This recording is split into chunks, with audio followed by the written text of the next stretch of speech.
Oh, what have we here? What this is going to be is the base of my next project. It is going to be a treasure box. As you can see, it's a nice trapezoidal design. I've made it out of a foam board, and it's a little less than a 1/4 inch thick there. And I've cut it out, put it together in this way. The trapezoid shape will be good to help the demolding process. And this box, dimensions of the internal inside is 3 1/4 inches by 3 1/4 inches by 2 inches deep. It's big enough to hold some good sized stuff in there. So, yeah, if you want to. And the base is actually almost 6 inches across. It's ending up bigger than I intended it to be. So what am I going to do? I got a request to make a treasure box with Cthulhu sitting on top. And this looks like it's going to be fun. I tried several different ways of trying to make this box reusable. Treasure boxes is a good idea. I'm surprised I hadn't come up with it yet.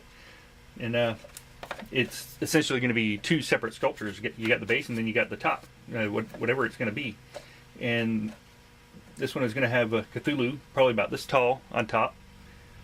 And on the bottom, I'm going to make it look like a box that it's going to have runes and symbols and padlocks and all that, and I'm going to try to make it look like the kind of thing that you would rather crawl inside a Pandora's box than open this thing.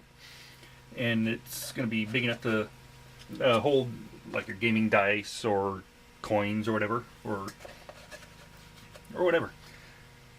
So I tried to make it so it's reusable, but my initial experiments didn't turn out too good. And here's one of them that I tried painting it, but the paper on the outside just got too soft. And one problem I had to figure out was, to do a treasure box, you got to make the lid that will lock on there. And to do that, you got to have like a lip or something. And that's not going to work very well for making a sculpture, because it's going to be the sculpture is going to be on top of that. And you're going to have this lip, and if you get the latex down in there and all that, that's going to stretch it out and tear it and deform it pretty quickly. So what I had to do was I actually ended up having to increase the size, because that's a nice little size, but I could not find what I needed in the right size. So what I did was I went down to a tile place, and I looked for tiles the right size, and I couldn't quite find them. So the next size up, I couldn't really find what I was looking for either. So the best I could come up with for the next size up was these 3 by 6 tiles, and I wanted it to look rough for what I'm going to be doing. So, and I cut it in half. Well, actually, I didn't cut the whole thing. What I did was just scored it enough with a file that I could put on something and press down and break it right along the line. So the result of that is 2 of these.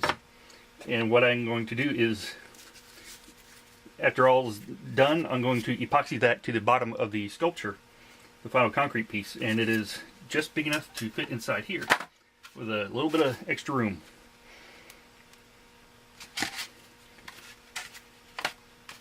So now what I'm going to do is I'm going to be taking clay and draping it on the outside of this. And I'm going to be sculpting and carving all sorts of things on it.